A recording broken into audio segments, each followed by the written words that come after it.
Well, I guess we're not changing the name of the podcast again. I'm Andrew Harrison, and I am pig fucking sick of politics and never want to think about it ever again as long as I live.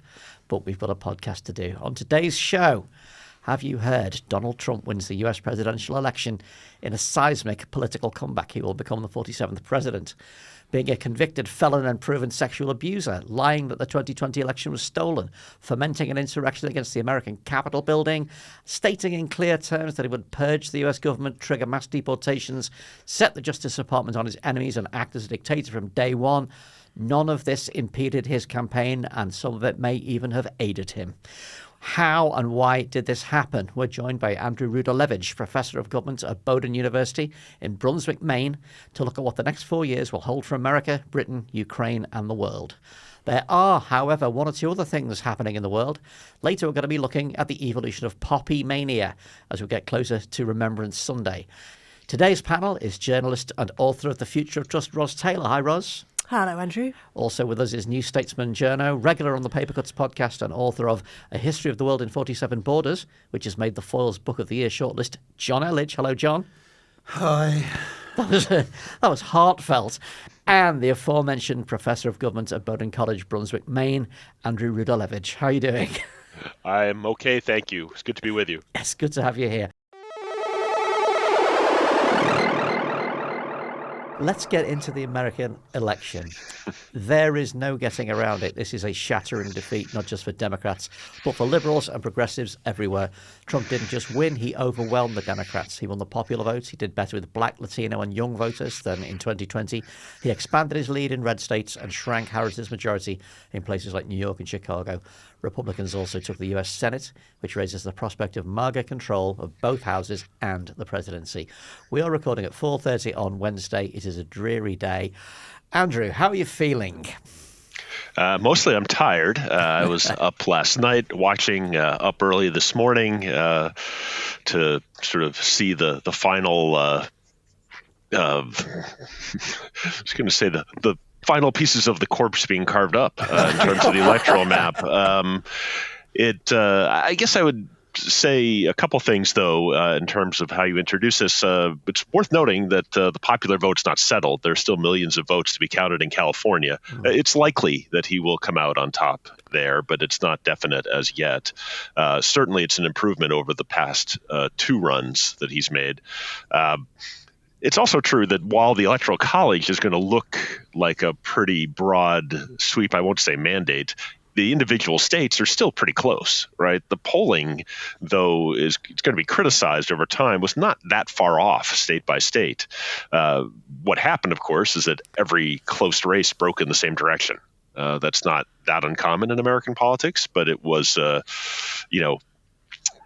of doom for the Harris campaign once you saw, obviously demographics breaking towards Trump that she really was counting on. And so, it's definitely an important win. It's a much bigger win than he could have forecast. I don't think it's a grand mandate per se in the way that he's going to try to frame it. This is the huge question that's just hanging over everybody. How could he win? I mean, as we just said, you've qualified it to an extent, but he's won in many, many categories. How was he able to expand his coalition when all of the campaign rhetoric was about division? He seems to have brought people on board. Yeah, and that I have to say is surprising. I mean, I had certainly in my head that he had a hard ceiling in American politics. And since he hadn't reached out to others to build his coalition further, I assumed that 47%, say, was about where he would wind up. He's certainly going to be closer to 50, even 51. And that did surprise me. I think I'm going to turn the question around slightly. If you look at American public opinion right now, it is very morose, even about the state of the world and about the American economy. 70% of respondents will say that America is on the wrong track. The exit polls from yesterday have 2/3 of respondents saying the economy is terrible. Joe Biden has 40% approval. These are all pretty bad indicators for an incumbent party. And, you can disagree, and I in fact would, note that the American economy not that bad. Yeah. Lots of things that you can argue are sort of distinct from reality in that viewpoint, but nonetheless, that was voters' viewpoints, and so. You could ask, well, why was it even this close, right? Would a different Republican have run away with it? Harris was not able really to separate herself from the Biden administration. Didn't try that hard, to be honest. At a handicap in that she was parachuted into the race very late, of course. She's only been on the campaign trail, only been the nominee for 100 plus days. Certainly did better than I think Joe Biden himself would have done. But you could argue that actually it's only Donald Trump's foibles, his felonies, his divisiveness that kept it as close as it was. So it's a little bit of an alternate view. Obviously, if you're in the Harris camp, you're going, how could we possibly lose to this person? How could Americans prefer this person? And, I'm substantively sympathetic with that viewpoint, but I do think that from the fundamentals by which political scientists tend to try to predict electoral results, the fundamentals really favored the out party, the Republicans in this case. Roz, we were talking before we started recording about the fact that you were not surprised. How are you feeling about this? No, I did not allow myself to hope. I learnt my lesson in 2016 with the Brexit referendum. So I didn't engage with all the last few days of, there's this poll that's looking much better for the Democrats and all the rest of it. I just did not made a deliberate decision not to do that. Obviously, worst fears realised. I think of my grandfather who became American because he loved America so much. He went to work there and my father who grew up in America, and I feel sad, very sad. But at least we know now, we have certainty about the outcome. We know, we have a better idea of who we're dealing with and the risks they pose. And that is, in a way, a horrible kind of relief.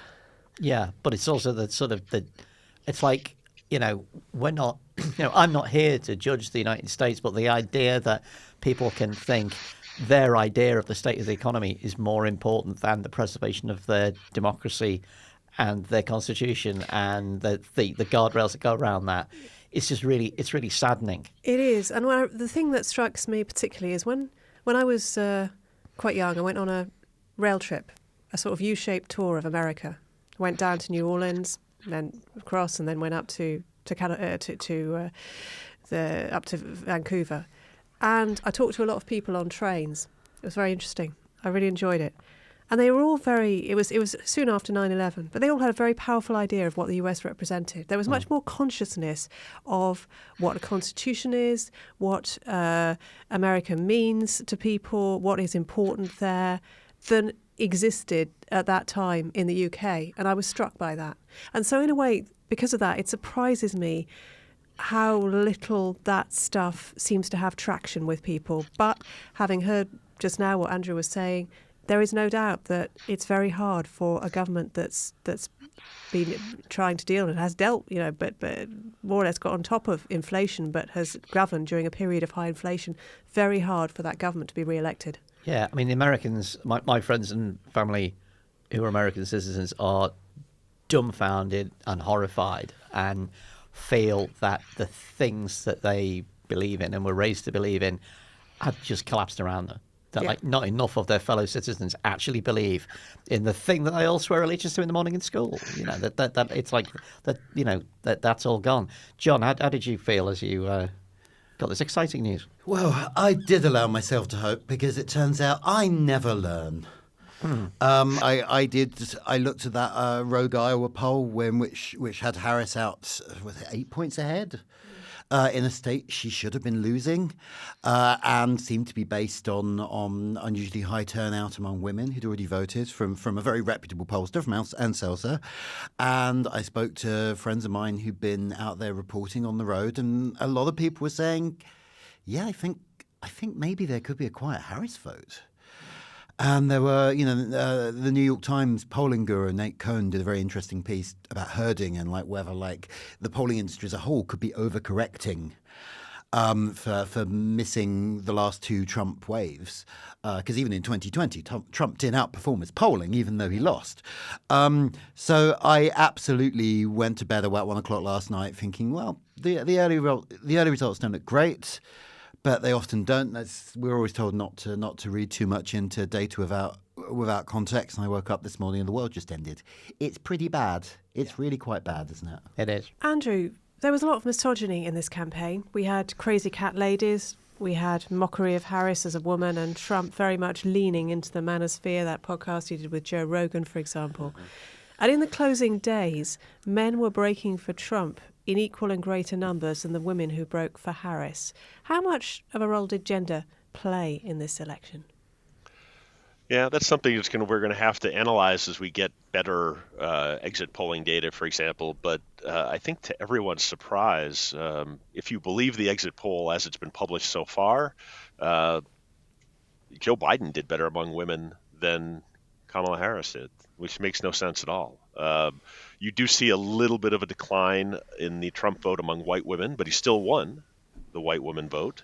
Black women broke very heavily towards Harris.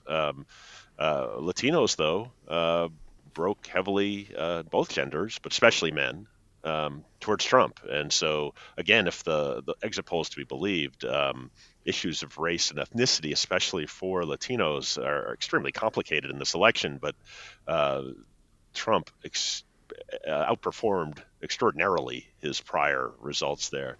I do think there is somewhat of a tax on Harris for being a black woman in terms of her vote count. Maybe that's the 3 points that we see between her final polling and her actual vote count in a lot of these swing states.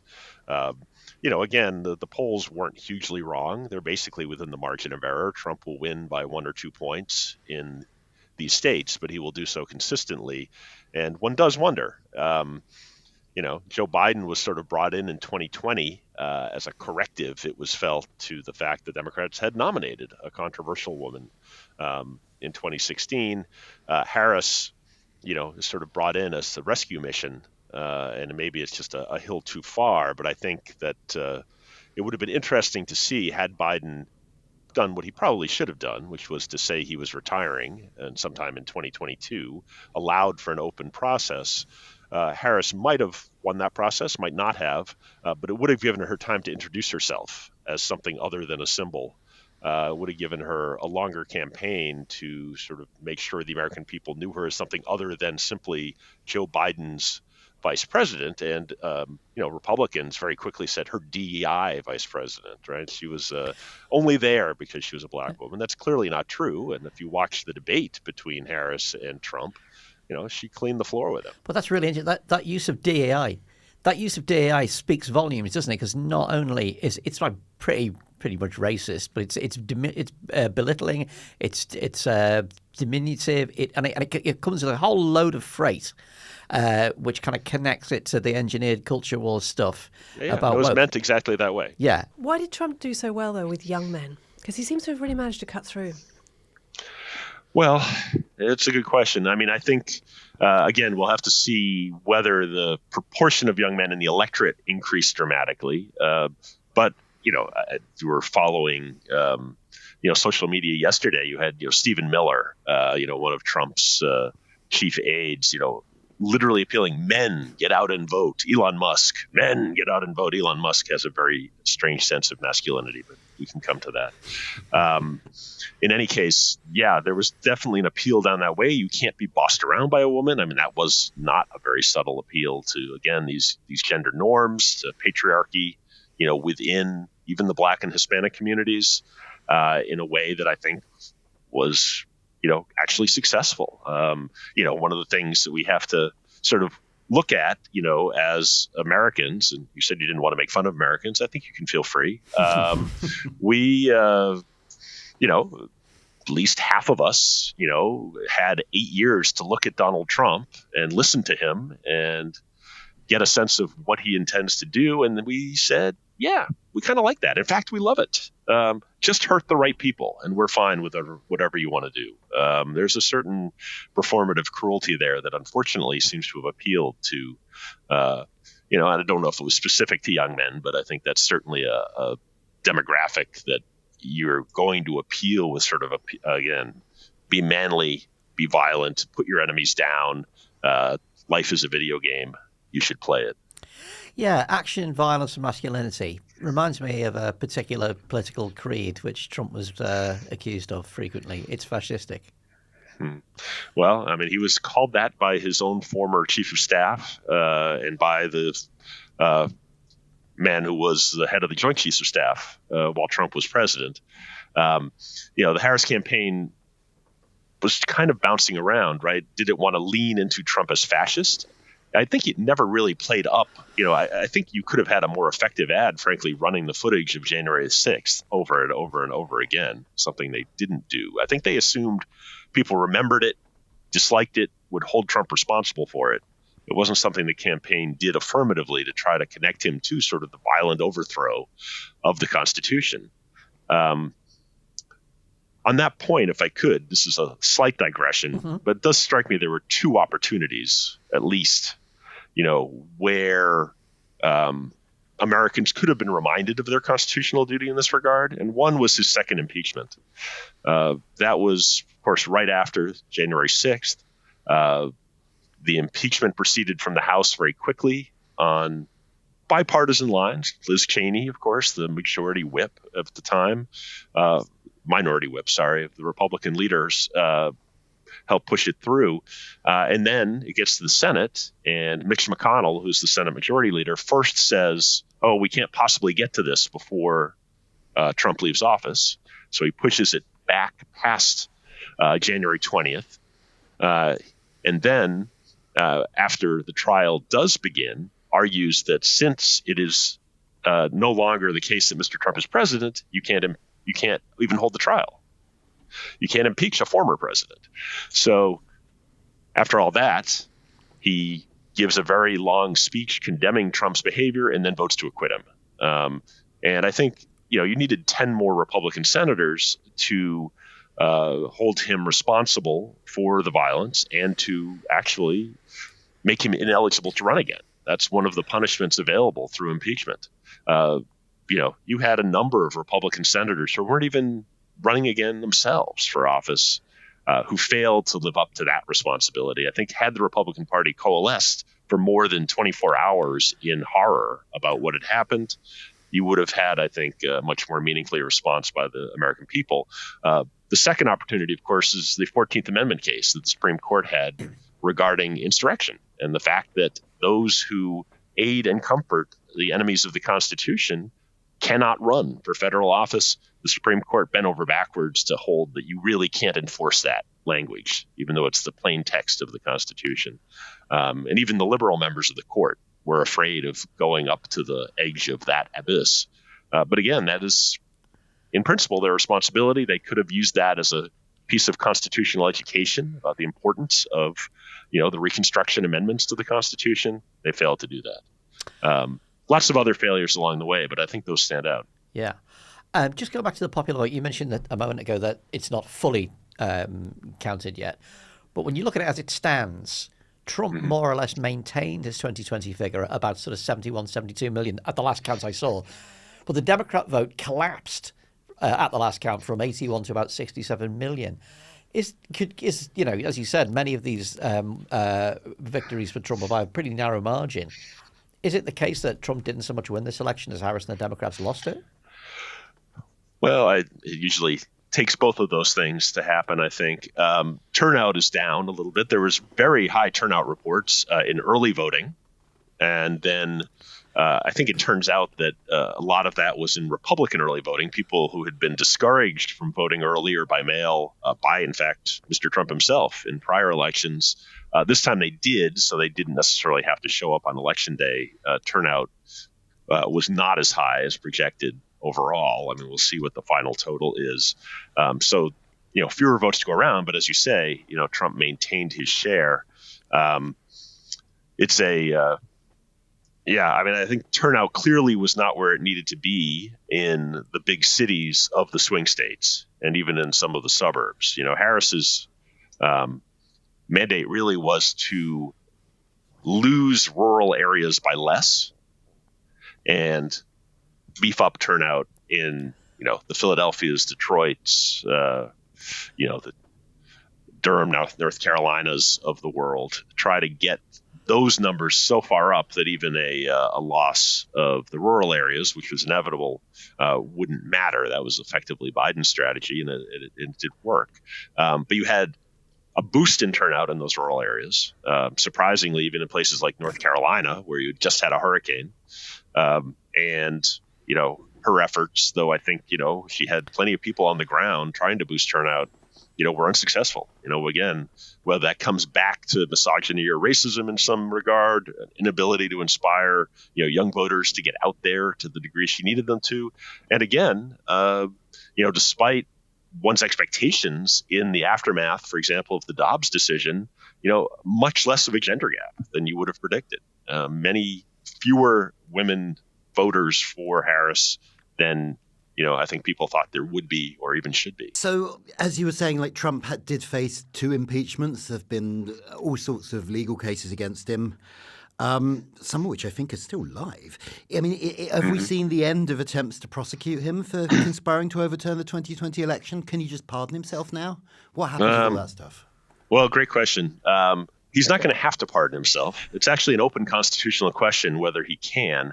But for the federal cases that are against him, one of which is about the efforts to overturn the 2020 election, and one of which is the case where he stole classified documents after he was president and brought them down to his the loo in Mar-a-Lago. Those are federal cases, right, brought by the Justice Department. Once Mr. Trump is again President Trump and will have hierarchical control over the Justice Department, he can then direct that those cases be dismissed. And that's the expectation. He is, of course, still due to be sentenced for his business fraud conviction, 30 plus charges in New York State. Very unlikely that will turn into a custodial sentence. It would be interesting to see what would happen if that judge tried. But that kind of crime normally is going to be a big fine or maybe a probationary sentence for a first-time offender, which at least technically he was in this regard. The case that remains is an intriguing one. That's the Georgia case. And the president cannot pardon anybody for state-level crimes. That case has been delayed through a number of issues, some of which involve, prosecutorial indiscretions, which we can go into if you want. But there's been, delays there, held up in the Georgia court system. Hard to know. The case technically is still alive. Technically could still move to trial. It seems hard to imagine it will. I think there will be procedural delays imposed again and efforts then to maybe bring it up after he left office. By then, hard to know how much interest there'll be. So short answer, yes, technically there are a couple of cases still alive. I think in practice, he's not going to jail. We should move on to what we think he's actually going to do as president. A lot of kind of terrifying things have been floated in plain sight by Trump himself. The refrain about the last time was that, compared to this one, is that they weren't prepared then, but they are now. What do you think are going to be the first priorities of the second Trump administration? Well, he's been pretty consistent in sort of the 3 or 4 main mantras of the campaign. I mean, very much anti-immigration, right? He's talking about deportation, taking him literally 20 million deportations. That's a huge logistical exercise, of course, leaving aside the morality of it. But it is clearly some kind of effort at deporting those in the country illegally is on the cards, perhaps using the military, perhaps deputizing local law enforcement. It doesn't seem from his rhetoric that he's too fussed about whether people are actually here legally or illegally. And I suspect some of the Latinos who voted for Trump are going to be a little bit shocked when suddenly it's their family members who have to get the knock on the door. But that's a little further out. So deportations, pretty clearly. Tariffs are another huge part of his agenda, right? He's, been very consistently against free trade.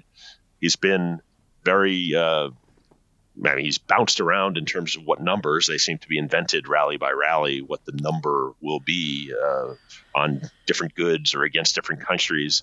But often he'll say 20% tariffs on everything. That combined with deportations, by the way, would boost inflation dramatically within the United States. But that doesn't seem to have been a logical problem worried about by his voters. Third, use of the mechanisms of governance to get retaliation against his purported enemies, including use of the Justice Department. That's been pretty clear. He wants to lock them up. Who? Not clear. Why? Less clear. But again, with a Senate that's now in Republican hands, he can probably get confirmed people who will do more or less what he wants them to do. And then finally, on the international stage, right, he's talked about solving the Ukraine-Russia war in one day, which I think in practice means Ukraine surrenders to Russia, or at least U.S. support is withheld unless Ukraine gives President Putin what he wants in terms of his territorial gains. He's obviously been less than supportive of NATO and of the Western alliance. He's unlikely to work well with others when it comes to trying to pressure Israel and other actors in the Middle East to come to a ceasefire there. Again, I think in some ways, while he sort of glories in being unpredictable, he's quite predictable. He's had these refrains for quite a long time. And a lot of this he can do through sort of executive authority rather than having to rely on Congress. Congress can be a check for sure, especially where money is needed. But stopping the U.S. from doing things is actually easier than making it do new things. And a lot of what he wants to do is not new. How far is he going to go on abortion, do you think? Because it turned out to be more sensitive for him than we'd have expected. And striking down Roe v. Wade tended to motivate female voters. And then he went quite heavily into IVF and how much he loved that. Is that like to be Project 2025 style, a national abortion ban, or is he content to leave it to the states? Yeah, that's a great question.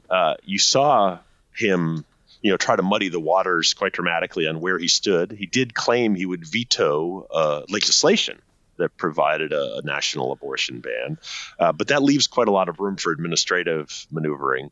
A lot of his voters, as they were voting for Trump or for other anti-choice politicians, were also voting to protect abortion rights in their states.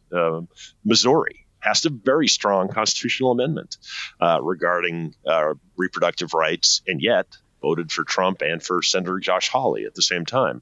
Florida, though, has a supermajority requirement, so this referendum failed technically. Again, 58% of voters chose sort of the pro-choice position in Florida. You had the same thing happen in Arizona. So were clearly voters who supported abortion rights also managed to convince themselves to support Trump.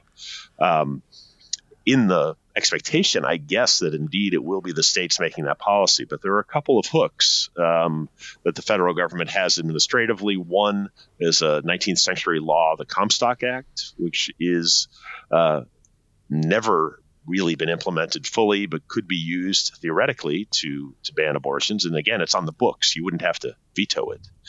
You just have to revive it. But also the FDA, the Food and Drug Administration, has quite a bit of power to control the distribution of medications. And so sort of, Plan B pills are often distributed by mail. It's possible that could be banned, or indeed the FDA could revisit its approval of some of the drugs that are used for early term abortions. And that would, again, be within the administrative purview without technically violating his promise not to veto a new statute. So we've heard a lot of warnings about what a Trump victory would mean for American democracy. There was that oft-repeated quote he gave about how you just need to vote this one last time. Is this just hysteria? Will the 2028 election be radically different to this one? Will there be a 2028 election? How much trouble is American democracy in? Well, I'm still operating under the assumption that there will be a 2028 election, and before that, a 2026 election, where I think if Trump 2.0 does implement a lot of these policies, there could easily be a strong backlash at the midterm against the Republican majority in Congress. That gets ahead of ourselves somewhat. I think, one key question, and it was certainly raised, is whether Trump would honor, the 2-term limit even, right? Having been robbed of his second term back in 2020, why should he leave? I think he probably would. He'll be really old by then. He's already, not at his peak physically, mentally. J.D. Vance is sort of lurking eagerly, licking his chops, I think, in the wings as the now anointed heir of the MAGA fortune. So I think actually, Trump's going to want to avoid being seen as a lame duck. And so I suspect he will say things that hint in the no more elections ever realm, but I'm not sure that's where we're headed. I think more likely you see sort of, again, ways of sort of suppressing Democratic input, avoiding, legislative representation in favor of executive action, things that are going to be very hard to hold him accountable for because, in part, of course, the Supreme Court has ruled that presidents acting officially can never be committing crimes as they do so. Again, a new understanding of the Constitution, quite frankly, that has removed yet another possible check on his behavior. Again, I'm not in the sort of end of American democracy camp. I think there's a lot of people who are going to be, working hard to make sure that the worst aspects of the Trump promised agenda don't come to pass when it comes to protecting, our friends and neighbors. But it's certainly a worry, and it's something that we'll have to work at to make sure it doesn't happen. Isn't the greatest threat, though, not that democracy kind of ends in some sort of dystopian science fiction manner, but actually you end up with a kind of urbanized society where there is an opposition and there are institutions and there are elections, but somehow the same guy stay in power forever and it's all managed and the media's on side and it's nominally democratic, but in fact it is a de facto continuing single person or single party rule. Yeah, and if you look at some of the things that candidate Trump was talking about, right, going after media outlets that he claims are favoring the opposition. He threatened to sue CBS for how it edited Kamala Harris's 60 Minutes interview, for example. He's got, of course, Elon Musk as a newly sycophantic follower, using the power of Twitter, X, to, amplify that message. And so, of course, along with Fox News, you have a very wide audience there and sort of a siloed control of information. You also, of course, will have the chance to nominate yet another set of judges. And that's, of course, one of the aspects that we saw in Hungary and Poland, right? The decreasing independence of the judiciary and its allegiance to executive authority. We already have in place sort of the judicial philosophy that has allowed for that, the so-called unitary executive theory, which the Supreme Court has embraced in a couple of these important cases, including the immunity case. And one would expect that one of the litmus tests for the next round of Trump judicial nominees would be their willingness to be subservient to executive action and to find it constitutional, so long at least as a Republican president is acting in that way. So it is, I agree with you. You worry about the guardrails being worn down, I think, and the ability of opposition groups to organize, to communicate, to act, to vote, ultimately, could be eroded. I'd like to think that again won't happen. It certainly, I don't think, can happen fast, but it's a worry. For sure. So something we've not really talked about is the situation in the Middle East. I mean, by an incredible coincidence, Benjamin Netanyahu fired his defense ministers and replaced them with loyalists on the US election day. Mm-hmm. Do we have any sense of what the Trump agenda is going to look like there? I mean, what's he hoping to achieve? Well, I mean, I think we saw sort of two things in parallel during the Trump first term. One of which was to do whatever Prime Minister Netanyahu wanted done with regards to U.S. policy towards Israel. I don't see any reason that would change in the current circumstance, which makes some of the left wing's revulsion towards Harris a little bit ironic. Trump is clearly worse for them on that dimension. You also saw, of course, sort of cozying up to Saudi Arabia, Gulf dictators.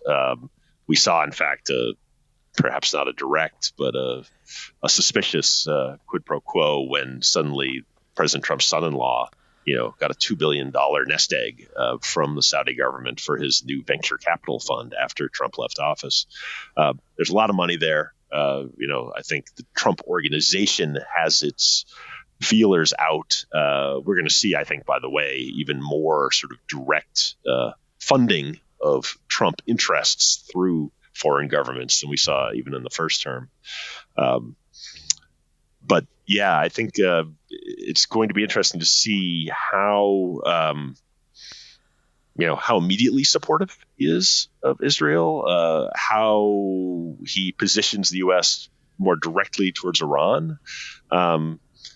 And that, I think probably the short answer is that he will be even more sort of blindly supportive of Israel than the Biden administration has been. Again, maybe complicated by his sort of dual allegiance to Arab interests in the Gulf as well. But I don't think anyone on the left is going to like the developments that U.S. positions will take in this regard. Just finally on this, Ross and John, I mean, this is the first time since the result of the 2019 election when Boris Johnson won a thumping majority, which happily then squandered, that I've kind of got up in the morning wondering if I can keep doing this anymore. It is so depressing, so dispiriting. How do the likes of us avoid getting dragged down into despair? Because it's not just the fact that the world's, the West's worst man is back in power. It's the grinding repetition. It's like it's this fucking guy again. We've done this before. We've had this before. Same cast of grotesque people, same stupid ideas, same atavistic approach to politics. How do we stop ourselves getting dragged down into the pit? Well, without wanting to be isolationist, without wanting to underestimate how much harm Trump can do, because he can do a huge amount of harm, we do now live in a country with a decent government that is largely making good choices. I do trust Keir Starmer to handle the very difficult trade wars that may be ahead. As Andrew just alluded to, there will be some difficult decisions to make about how to retaliate if Trump does decide to impose these high tariffs. Do we impose them back? What's our stance? Those are going to be very, very hard decisions, but I trust Keir Starmer pretty much to make them. And so I'm clinging to that a bit. I'm also clinging to the fact that Britain is not America. We identify with America. We have, because of the same language. We talk about the special relationship, which to my mind only really exists in our minds and not in the Americans. But Andrew quite goes correct me on that. But America is a very low trust society. The gun issue in America testifies to that. And we're not like that. We aren't that society. We have a decent government. We still have good public service broadcasting that's doing good work. And that gives me hope. Good to know. John, what are you thinking? There are times it is bloody horrible, isn't it? Like, actually yesterday I was not tweeting the Blue Sky. There's a Twitter clone which we're all migrating to because Twitter is now awful. But I was saying that I really wished I could not look at this, and a bunch of people were like, yeah, it's bad, isn't it? Just switch it off. Self-care. It's like, do you realise what my job is? Yeah. Unfortunately, we don't all have that option. But I mean, I largely have opinions for a living. It's a very stupid thing to do for a living. But when I have found it most useful was actually immediately after Brexit, I wrote a bunch of columns that I felt resonated with people because I was saying something that they wanted somebody to say. Yeah. And I think the original version of this podcast, Romaniacs, which I listened to as a listener, played that role as well, with the Ian and Dorian and the original crew, just sort of like expressing the rage and frustration that you felt as someone on that side of politics, watching the news every day. It's just like, what are these people doing? I think to the extent that the silly thing we do for a living has a purpose, it is to kind of channel that kind of feeling and let people out there feel that they're not alone. It's not for me to say we're heroes, but if others I'm want to say leaving that, that hanging there. well, if others want to say that, that's up to them. Andrew Lilovich, when we were talking on email, you said it's going to be a long old 4 years. I don't know if I'm looking forward to it, but thanks for joining us. We'll have you on again, ideally in happier times. Well, I look forward to it, or happy to come back whenever there's something to talk about, and I fear that will be frequently. Meanwhile, there are other things going on in the world. Specifically, why don't we celebrate Where's Your Poppy season like we used to in the good old days? Instances of publicly shaming television presenters and comedians for not wearing a poppy since the start of September are now tragically down. All I could find was the Mirror's Kevin Maguire not wearing one on Good Morning Britain until the actual week of Remembrance Sunday, which is what you're supposed to do. Even the Twitter feed Giant Poppy Watch has shut down. However, earlier this week, an excellent long read on poppy policing in The Guardian may have traced patient zero in at least part of the poppy epidemic. Writer Samira Shackle found the culprit, Daily Mail sports writer Charles Sale, who spotted in 2009 that only 12 out of 20 Premier League football clubs wore a poppy on their shirts. He began haranguing the remainder in print for not wearing poppies. From then on, she writes, poppy shaming became an annual tradition as November approached. But for 82 years, no football team had played with poppies on their shirts, and absolutely nobody has suggested that there was any problem with this. So has poppy shaming ironically made people less likely to wear a remembrance poppy? Ross, do you wear one? Yeah, I do tend to. I bought one last week actually, and I did put it on, and it very quickly fell off because they always fall off They for always me. do, yes. And they don't. And it's sitting, it's sitting by the bathroom sink at the moment. So, but I did buy one as a teenager though, and as in my early 20s, I was quite disdainful of them, and I actually wore a white poppy instead. Partly because Margaret Thatcher said she was very down on people who wore white poppies. So that was my own personal pointless rebellion, right? Yeah. I mean, do you feel? How do you feel when you put one on now? Do you kind of think? Are you thinking about the context of all the kind of Stone Island lads with their gigantic poppies? Or did you just No, I kind of think, no, it's a bit of a cliche, but I do think of sort of Wilfred Owen. I do think of Flanders Fields. I do think of the pity of war. Yeah. That is what I think of. I also think, yes, I do want to support veterans because it's a bloody awful job, and then you have to stop doing it when you get even slightly old, and if you're permanently disabled as a result, that's terrible, and I'm happy to support the people in that position. I usually wear one, and as a kid I kind of felt like it was an enormously kind of grown-up thing to do. You're sort of stepping up to your responsibilities as a citizen of the country, but you do get a lot of people you sort of are caught between these two poles of somebody shouting, this celebrates war, this is a warmongering thing, and at the other end of it, the same kind of people who, well, as I say, the poppy policemen who will harangue you for not doing it. And you kind of feel like, I sort of want to step out of this because I don't want to have anything to do with either of you sometimes. You know what I mean? Yeah, it is. But on the other hand, I think there's a relatively small constituency of people who do get angry about red poppies. It's it's what you could call the kind of, I suppose, a Jeremy Corbyn tendency. It's I think that's a fairly minority view. Now, yeah, we don't want to glorify war, and I'm always slightly unhappy with the fact that we're the only country that really does this.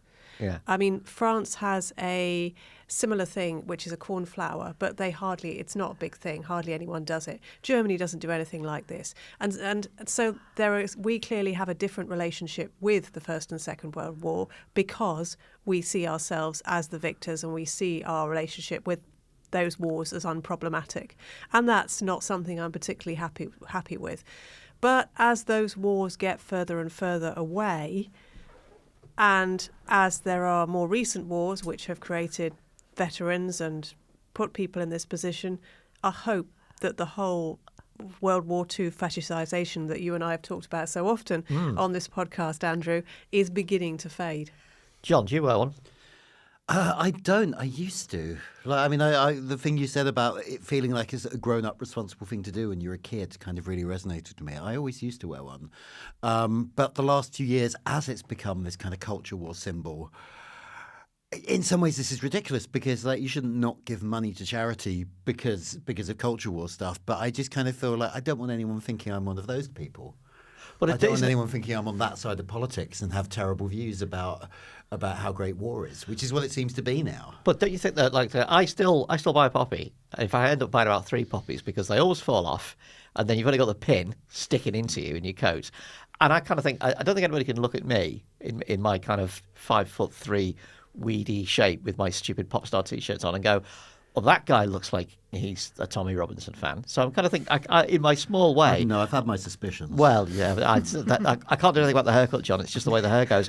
But I kind of think if people like me aren't going to pick this thing up and wear it and kind of, show that it's not just going to be, stuck on the chest of somebody who's haranguing you, then you've ceded it to them. You've basically given it to them. Yeah, you're right. And I've often thought there is kind of a case for reclaiming these symbols. Like, I think it's because patriotism is something that people, to a large extent, people across the political spectrum and apolitical people sort of feel is an important value. I think it is important not to kind of cede that to the nasty right, in terms of, flags as well. I think we should be reclaiming flags. Well, obviously, I very successfully reclaimed the Union Jack during Britpop, and that went very, very well for everybody. That's how I went. Oh, was that you personally? It was my Did magazine. you buy Jerry the dress? No. I put Brett from Suede on the front of a magazine with the Union Jack in the background without his knowledge. This was Andrew Collins' idea. And, did he complain? He wasn't very happy about it. He's subsequently forgiven me. But it was this proved to be enormously controversial at the time. And the NME, which in those days was very, very left, was like, you are basically doing the work of the National Front, which was still going in those days. And yet in a couple of years' time, there's Noel Gallagher with the Union Jack guitar, and there's Jerry the Union Jack frock. But then, of course, we got Brexit. It's all our fault. I strongly believe that we should be reclaiming these symbols. So I'm really not living up to my own values here. It's probably that I don't commute by train, so I don't see poppy sellers anymore. But I do think one of the reasons it's gone weird the last few years is specifically because we've got so far away from what it purports to be commemorating. Like, there are no World War I veterans left. There are hardly any World War II ones. Those who survive are like well into their 90s. So they're not framing the debate.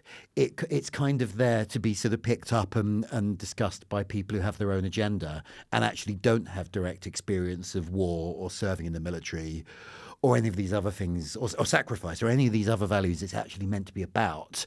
It's just become this kind of purely symbolic exercise, which is why I think it's been seized on by the political right so much.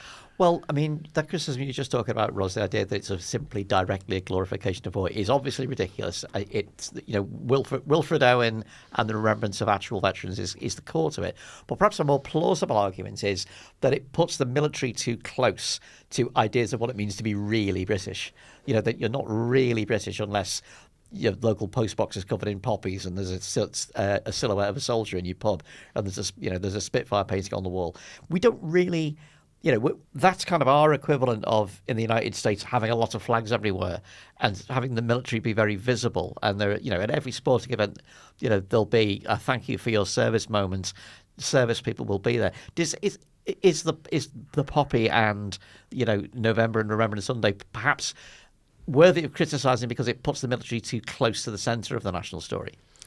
Well, I think the NHS is at the centre of the national story for most people, and that is unrivaled now in terms of what people value, and you saw that in the legendary 2012 Olympics opening ceremony, and you see it repeatedly, and you see it, in the reasons why people kicked the Tories out at the last election. I think it's that there is something I'm slightly uncomfortable with, but. About it, and I suppose that came to the fore a bit when I was forced to sort of confront it a bit because my kids are both in Scouts. For the Scouts, Remembrance Sunday is a big deal. Yeah. You get kicked out if you don't go to the Remembrance Sunday service, and you have to wear a poppy. And I have been along to watch these things at Wood Green Town Hall and watch them do this. And there's a whole service, and it's very long, and they have to listen to everything, and they have to listen to all the standard Remembrance Sunday stuff. And I think that's actually a good thing, because it takes it beyond being a symbol, and it becomes, actually, there are wars and people die in them and people are horribly injured in them, and it reminds them of that. So it's part of a whole package for the Scout movement, which for me is fine. I don't have a problem with that. I think that's really valuable for kids today. Because I'm in my late 50s now, so my granddads were in the war, and we could talk to them about it. And I remember very vividly, because I grew up in the Age of War comics, and Captain Hurricane and Rat Pack and all the rest of it. And I remember saying to my granddad, because he was in the guns in North Africa, we were always talking about what happened. And we asked him, I said, you were in the artillery. Did you kill anybody? Did you kill the Germans? And he said, I bloody hope not.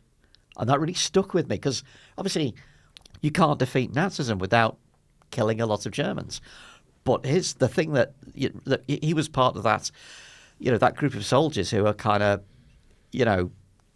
horrified of what they were in. And that really stayed in my head, the idea that this is not a thing that's, it's not a playground game. It's, human life is involved. Yeah, I mean, it's a pretty flower, and that's part of the problem, I think, isn't it? It's and that almost seems to sanitize it. But when you think about the heritage of the poppy and what it symbolises in terms of Flanders and in terms of blood and so on, and you think about it a bit more deeply, which not everybody is doing, then for me it has real resonance. Sorry. I was just going to say there's been fascinating research showing that a lot of soldiers in war shoot to miss. Yeah. A surprising number of people are not trying to kill the enemy because of the sort of existential horror of the idea of taking a life. Yeah, I mean, I think I've read similar stuff to this, which is that war is basically carried out by about 20% of the participants, and everybody else is just trying to stay out of the way. Yeah. I would absolutely be a coward in that situation. Oh, yeah. I don't want to kill anyone. I just want to go home. Strong identify with that one. It's quite interesting that, the kind of harangue of where is your poppy has been kind of replaced by why can't you buy the poppy anymore? Last year, the Mail ran a series of stories claiming that poppy sellers are being attacked by Palestine protesters. No evidence where this was ever found. And the Sun ran a front page with the headline, "Where have all the poppies gone?"